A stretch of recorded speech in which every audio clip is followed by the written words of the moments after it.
Ako po si Mami Mau, your work from home single mom. On this episode ay gagawa po tayo ng 1-tier debutant's cake. Order accepted!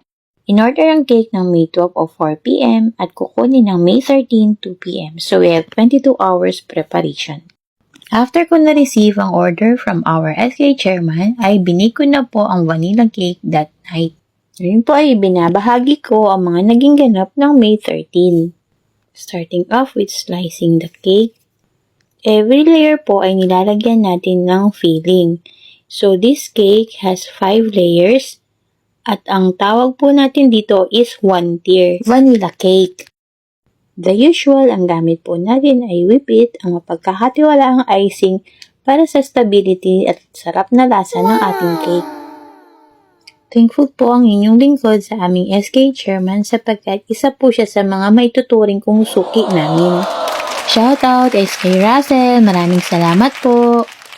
At ako po ay na-excite sapagkat ang cake na ito ay pangregalo niya sa kanyang kapatid na si Miss Hannah.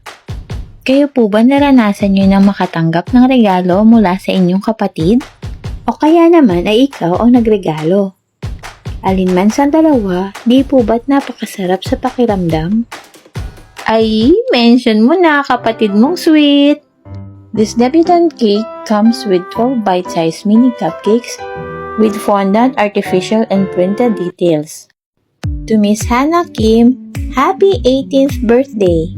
We are so blessed to be part of your celebration. Truly, your brother will always be your friend. Thank you for watching!